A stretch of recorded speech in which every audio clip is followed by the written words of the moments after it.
Hello. Hello. I'm James. You are James. Nice to meet you. You're quite the presence, aren't you? Do you think? Yeah, Oh, I do. that's very kind. I'm quite surprised by you. Very surprised by you. Why? I don't know. More attractive than you thought. Much. Hello and welcome to another day in the life of an entrepreneur. In this video you're going to get to see all the things I get up to in a week.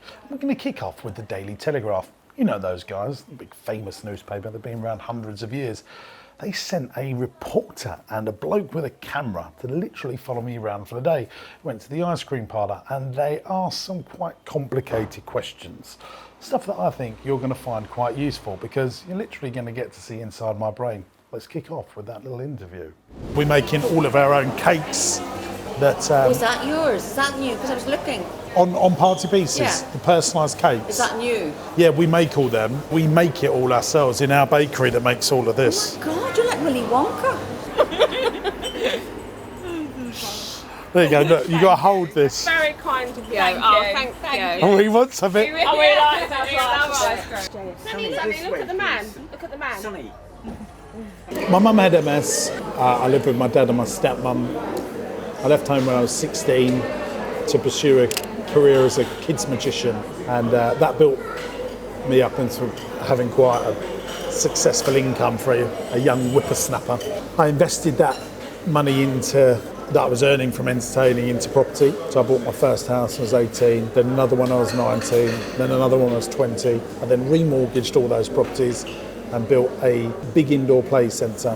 I borrowed about £750,000 from 21 different people on horrific rates of interest. I opened it on my 21st birthday. It was one of the biggest indoor play centres in the country at the time. By the time I was 21, I probably had 40 staff.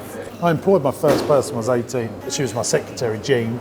She worked in my nan's spare room, done all my administration. I won't do things I don't like doing. So I'm very happy to employ people that are better than me at stuff. Sorry, I'm going to ask this question. What makes you sad? You don't strike me as being a particularly sad person, or do you have the tears of a clown, moments of introspection? I'll tell you what makes me sad. Yeah. Is I think the UK is a country with boundless opportunity, and we have a business and a government that doesn't fulfil that opportunity, and they haven't done for probably 10 years now, and that really drives me, that makes me so sad. I get very sad seeing someone that has entrepreneurial drive, nous, wants to employ people, they start building their business on the kitchen table, and then the walls are built that stop their growth. That is very sad for the UK because people are on, you've got people on good salaries leaving, going to Portugal, they're going to Dubai, not multi-millionaires, just people on good salaries that are now leaving this country, and that makes me sad. I think we're pretty good actually in attracting big business. So if you're HSBC, we'll do whatever you want for you to be in this country and drive your banking forward. I think we have a very good proactive approach to that. But there's businesses in this country that are doing, say, 10 million of revenue that could be the next 3, 4, 500 million pound revenue business. And that's very difficult, and we don't do enough to get them medium-sized businesses to the next level. Well, we wholesale to zoos, farm attractions, holiday parks. It's all be picked and packed and sent out from here. So they've had this monumental job of moving party pieces. So this is just our picking warehouse. We have another warehouse where we hold all of the excess stock. These are party pieces, pinatas that we've made already. Oh, look at that. Ready.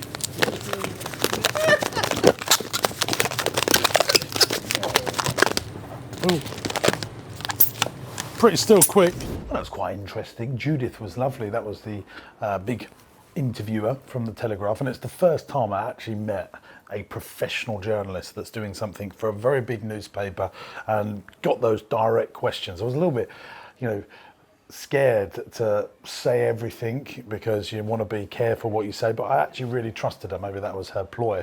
By the time this video comes out, the feature's going to be out, so we'll put a link in the video description as soon as we see it comes out, so you'll just see that underneath the video.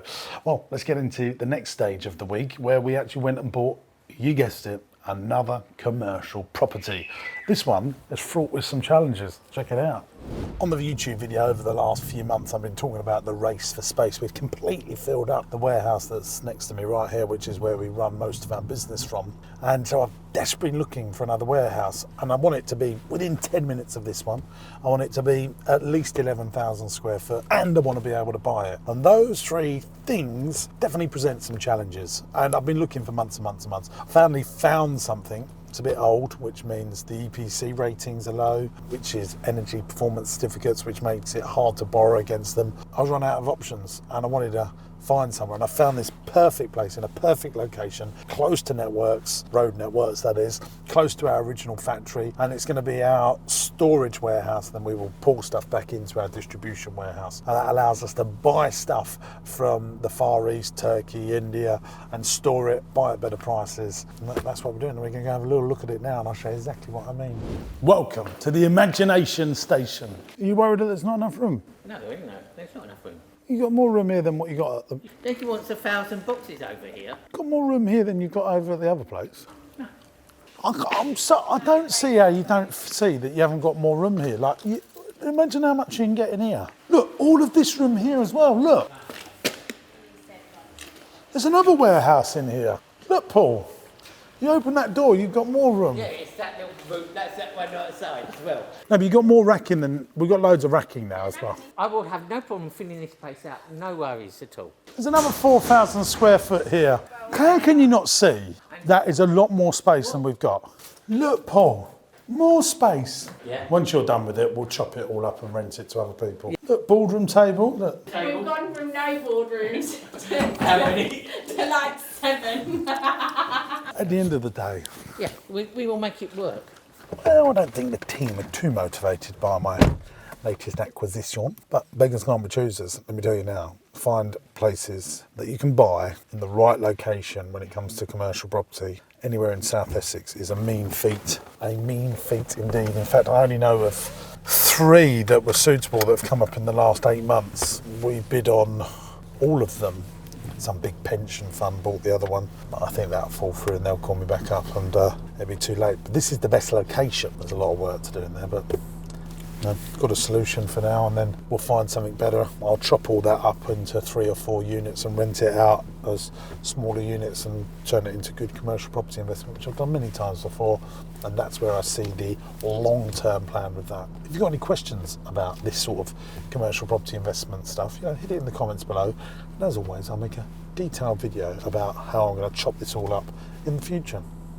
Come and have a look at this. So this, guys, we are in one of the biggest theatres in the southeast, and it's about to be packed out with about 1,000 students. I was about to say business owners, entrepreneurs, but some of these people will be tomorrow's business owners and entrepreneurs, and they've asked me to come and do a little talk about how I built my business, and I literally get pumped to talk to these people because they're our next generation, they're our future, and it's a big room. But I'm really excited about doing it. Back in the day, I presented on here when I was doing entertainment and done some stand-up. I think I bombed, actually. I wasn't very good, but hopefully I'll do better tonight. But look at the room. Look at the room, gang. We're going to teach them some good stuff. And I haven't worked on that these stages fall down so that the view for the people at the back is good. When I've done theatre shows before, when I was entertaining, I've worked on these stages, but usually at conferences they're flat. So I've got to remember that, and I've got a flip chart. So it could be dangerous, couldn't it? It could just roll into the audience. You are the future. And what I want to do today, or tonight, on this amazing evening is just share some of my pearls of wisdom that I've learned over the last 20 years. I left home when I was 16. My mum had MS and she was very poorly, so I had to make it in life. I had to sink or swim, and I chose to swim. And I picked up a few of those lessons that helped me sort of shape the future. Because let me tell you now, you're very, very lucky that you live in the UK and in a county that's next to one of the greatest cities in the world, and the opportunities of just being born in Essex is something that just gives you a massive head start. So I'm going to share a few of my little things I've learned over the years. We'll be here for the next 3-4 hours, so strap yourself in. You think I'm joking, don't you? My experiences through employing lots of people, meeting lots of people, helping lots of business owners and young people that have come on to run our companies. The ones that think better just do better. You know, because it's very stressful even running a business or running a life, running a family. The top way of thinking better is get yourself out your regular environment. If you're thinking about the things that you want to achieve in life and you're doing it in the place that's stressing you out, maybe you're studying loads, or maybe it's your parents. God, they would never stress us out, but maybe they do. Going for a good walk, getting out of a regular environment just helps you think so much better. Thinking better, thinking clearer, getting a good regular space to think that's out of your normal environment will allow you to have these powerful visions for your life. But there's another question that I'd like to ask is why? And this is one of my big things that I think a lot of young people, business owners, all of us ask ourselves, well, why? Why work harder? Why push yourself? Why do the extra studying? Why do the exercise? Why push yourself to be the best version of yourself? Why do all those things? Why build relationships with people that you might not usually talk to? Why push yourself to build those relationships? Talk to new teachers or other kids in the school. Why go to those extracurricular activities? Why go out of your comfort zone? That's what successful people do. I tell you now, they have the same anxieties. The people that do well in education, well in business, make loads of money, or great vets, or great doctors, or great teachers, the ones that succeed always push themselves out of their comfort zone. Yeah, why do stuff for charity? Why volunteer? Why work on new skills? Why upskill yourself? Why put the effort in to be your best? Because that's effort, I understand that, you know, pushing yourself to be the very best person of yourself. You know, why put in that effort? Well, there's a better question to all of this. The answer is, you ready for it, gang? Why not? Why not? See how far you can go, how much money you can earn, how fit and strong you can get, how many more skill sets you can learn. Why not see if you can push the boundaries? Why not see if you can be the next head teacher, prime minister, or the next big company out there? Why not see how far you can go? Why not you? You guys in here have got the best years ahead of you. Don't worry about recessions. I choose not to participate in economic downturns or negativity. There's so much good stuff to come, and I think in this room, especially seeing some of the people on this stage tonight, there is an abundance of brilliance to come out of this school, and I just give yourselves a round of applause. I mean, it is serious. Once you know what you want to have, and that's good quality thinking, that's the first stage, good quality thinking. Once you know what you want to have, who have you got to become? What have you got to learn more? How are you going to upskill yourself? Then what you got to do to have the things that you want to have. And that's really all I do in my life. I work out what I want to have. I want to have a great family. I want to be a good dad. I want to lead a great team. I want to build great companies. I work out what I want to have. But who have I got to become? I've got to better myself. I've got to work on myself. You become the average of the 5 people that you spend most of your time with. You become the average of the 5 people that you spend most of your time with. So if you surround yourself by lazy people, there's a good chance you're going to become lazy. If you surround yourself by people that are positive and motivating, there's a good chance you're going to be positive and motivated. Especially when you leave school. That becomes more important because you've got these great teachers that are coaching you and pushing you forward. But when you're on your own destiny, like these year 13s that are now going off into the horizon, remember that. You become the average of the 5 people you spent most of your time with. Lastly, good things happen to good people.